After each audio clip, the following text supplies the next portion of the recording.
அனைவருக்கும் தினம் ஒரு தகவல் சார்பாக இனிய வணக்கங்கள். இன்றைக்கி நம்ம பார்க்க போகிற பதிவு நாளை வந்திருக்கக்கூடிய சக்தி வாய்ந்த அசோகாஷ்டமி. நம்ம வாழ்க்கையில் எவ்வளவு கஷ்டங்கள், துன்பங்கள், துயரங்கள் எதுவாக இருந்தாலும் அதை போக்கி நமக்கு சந்தோஷத்தை தரக்கூடிய ஒரு அற்புதமான ஒரு நாள்னா நாளைக்கு வந்திருக்கக்கூடிய நாள் தாங்க. இந்த நாளை யாருமே தவறவிடக்கூடாது. நாளைய தினம் நம்ம செய்ய வேண்டிய எளிமையான வழிபாட்டு முறைகள் நம்முடைய சேனலில் ஏற்கனவே ஒரு வீடியோ பதிவாக கொடுத்துருக்கோம். இதுவரைக்கும் பார்க்காதவங்க கண்டிப்பாக அந்த வீடியோவை போய் பாருங்கள். ஏன்னா அசோக வனம் அப்படின்னாலே மருதாணி செடி, மருதாணி மரம் தான் அர்த்தம். நாளைக்கு யார் ஒருத்தங்க மருதாணிக்கு ஒரு சின்னதான ஒரு பூஜைகள் பண்ணி மஞ்சள் குங்குமம் போட்டெல்லாம் வச்சு ஒரு எளிமையான ஒரு தீப வழிபாடு பண்ணி அந்த மருதாணியை நம்ம யார் ஒருத்தங்க வணங்குறோமோ நிச்சயமாக நமக்கு வாழ்க்கையில் இருக்கக்கூடிய எல்லா கஷ்டங்களும் தீரும். அதுவும் குறிப்பாக மருதாணியுடைய அந்த இலைகள் இருக்குது பார்த்தீங்களா, அந்த இலைகள் நம்ம கைகளில் இட்டு நம்ம இந்த பூஜைகள் பண்ணுறதுனால கண்டிப்பாக செல்வ செழிப்பு, மகிழ்ச்சி, சந்தோஷம், தீர்க்க சுமங்கல யோகம் இது எல்லாமே கிடைக்கும். அப்படிப்பட்ட சக்தி வாய்ந்த அந்த மருதாணி இலையுடைய மிக மிக முக்கியமான ஒரு பதிவு தான்.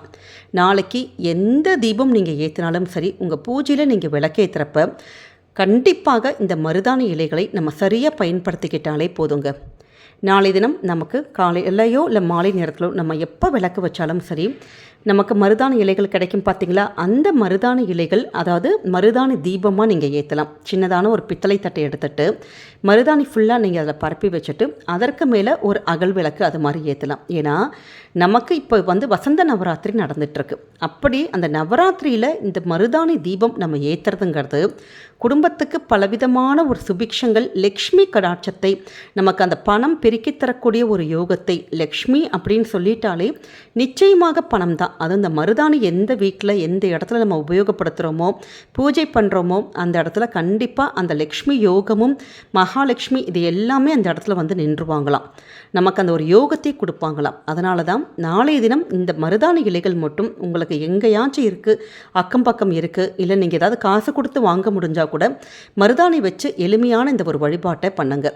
நாளைக்கு தீபம் மருதாணி தீபம் நாளைக்கு இது மாதிரி நவராத்திரி டைமில் நம்ம அம்பாளுக்கு தீபம் ஏற்றுறது ரொம்ப ரொம்ப விசேஷம். அதே மாதிரி எங்களுக்கு பெரிய அளவுலலாம் கிடைக்கலாமா, கொஞ்சோண்டு இலை தான் கிடச்சிச்சு அப்படிங்கிறவங்க அந்த விளக்கு ஏற்றுறோம் பார்த்தீங்களா, எந்த விளக்கு, நெய் விளக்கு, நல்லெண்ணெய் தீபம், எந்த தீபமாக இருந்தாலுமே ஒரே ஒரு இலைகள் மட்டும் அந்த மருதாணி இலைகளை அந்த தீபத்துக்குள்ளே நம்ம போட்டு நம்ம இப்படி தீபம் விளக்கை ஏற்றுறதுங்கிறது நிச்சயமாக மிகப்பெரிய ஒரு ராஜ யோகத்தை, அஷ்டலக்ஷ்மியுடைய ஒரு யோகத்தை கண்டிப்பாக நமக்கு கொடுக்கும்.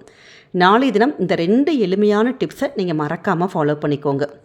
அடுத்ததாக நமக்கு இந்த மருதாணி இலைகள் உங்கள் வீட்டிலேயே இப்போ நிறைய இருக்குது. இப்போ பூவெல்லாம் காய்ச்சிருக்கு, பூவு காய் இப்படி எல்லாமே அப்படி நிறைய இருக்குது அப்படிங்கிறவங்க, இல்லாட்டி வெறும் இலை மட்டும் இருந்தாலும் பரவாயில்ல, நாளைக்கு கொஞ்சோண்டு ஒரு இலைகள் மட்டும் எடுத்துக்கோங்க. பூ இருந்தாலும் சேர்த்து வச்சுக்கலாம். இதோட கூட பச்சை கற்பூரம் மட்டும் வச்சுட்டு அதை 2மே சின்னதான ஒரு முடிச்சு இது மாதிரி ஏதாவது நம்ம கட்டிட்டு, இல்லாட்டி சின்ன ஜிப்லாக் கவரில் போடலாம், இல்லாட்டி ஒரு பேப்பரில், இல்லாட்டி உங்ககிட்ட அகல் விளக்கு இருக்கும் பார்த்தீங்களா, அதில் ஒரு 4-5 இலை, கொஞ்சம் பச்சை கற்பூரம் ப்ளஸ் இந்த மருதாணி பூ இருந்ததுன்னா வைக்கலாம், காய் இருந்ததுன்னா வைக்கலாம். அந்த மருதாணியுடைய எது வேணாலும் நாளைக்கு நீங்கள் உபயோகப்படுத்திக்கலாம்.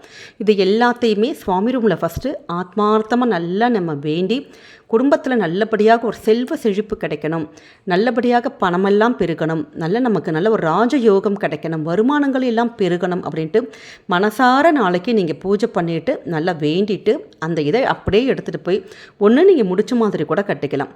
சின்ன அந்த முடிச்ச மாதிரி எடுத்துகிட்டு அப்படியே உங்களுடைய கேஷ் பாக்ஸில் எங்கே நீங்கள் வைக்கிறீங்களோ, நகை பணம் வைக்கக்கூடிய இடத்துல நாளைக்கு வந்திருக்கக்கூடிய இந்த அசோகாஷ்டமி நாளில் இந்த முடிச்சை கொண்டு போய் நீங்கள் வச்சுட்டு எப்பெல்லாம் தூபதீப ஆராதனைகளை காமிக்கிறீங்களோ அப்போல்லாம் அந்த ஒரு முடிச்சுக்கும் இப்படி தூபதீப ஆராதனைகள் மட்டும் செஞ்சு பாருங்கள். குடும்பத்தில் பணவசியம், தனவசியம், பொன்பொருள் சேர்க்கை, சுபிக்ஷங்கள் கிடைக்கிறது இது எல்லாமே நம்ம வைக்கக்கூடிய இந்த மருதாணி அந்த இலை, பூ, காய் அந்த பரிகாரத்தில் நிச்சயமாக நமக்கு கை கொடுக்குங்க. ஏன்னா இந்த மருதாணியானது நமக்கு மகாலட்சுமி ஒரு அம்சம் கொண்ட ஒரு பொருள். சாதாரண நாட்களில் நம்ம இது மாதிரி பரிகாரங்கள் பண்ணாலே நமக்கு நல்ல பலன்கள் கிடைக்கும். நாளைக்கு இந்த மருதாணிக்கான விசேஷமான அசோகாஷ்டமி நாளில் நம்ம இப்படி செய்வதன் மூலமாக ரெட்டிப்பான பலன்கள் நம்முடைய வீடு தேடி வரும். அதனால் எளிமையான இந்த பரிகார முறையை நாளைக்கு நீங்கள் மறக்காமல் பண்ணுங்கள். குடும்பத்துக்கு என்றைக்குமே நல்லது மட்டுமே தாங்க நடக்கும். இந்த பதிவானது கண்டிப்பாக உங்கள் எல்லாருக்குமே பிடிச்சிருக்கும்னு நினைக்கிறோம்.